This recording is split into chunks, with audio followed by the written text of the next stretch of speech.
विट्यात माजी आमदारांच्या घरासमोर कथित काळ्या जादूचा प्रकार, दोघांना पोलिसांच्या ताब्यात। विटा शहरात माजी आमदार ॲडव्होकेट सदाशिवराव पाटील व ॲडव्होकेट वैभव पाटील यांच्या घरासमोर कथित काळी जादू केल्याच्या संशयावरून घडलेल्या प्रकारामुळे शहरात खळबळ उडाली आहे।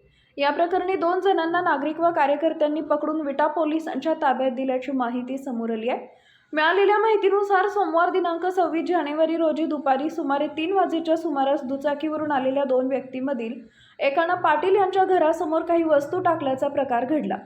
अंगारा, माती व इतर साहित्यांचं मिश्रण टाकून काहीतरी विधी केल्याचा संशय व्यक्त करण्यात येतो आहे। संबंधित व्यक्ती त्यानंतर तिथून निघून गेल्याचं सांगितलं जात आहे। घरातील लोकांच्या निदर्शनास हा प्रकार आल्यानंतर सीसीटीव्ही कॅमेऱ्याची पडताळणी करण्यात आली। त्यात 2 संशयित व्यक्ती दिसून आल्याचा दावा करण्यात आला आहे।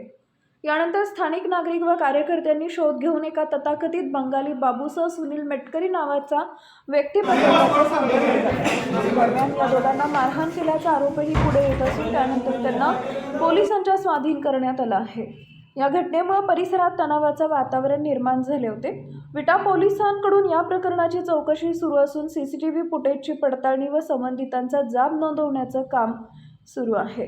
प्रत्यक्षात काळी जादूचा कोणताही प्रकार झालाय का याबाबत अधिकृत पुष्टी अद्याप झालेली नाहीये। पोलीस तपासानंतरच सत्य परिस्थिती स्पष्ट होणार आहे।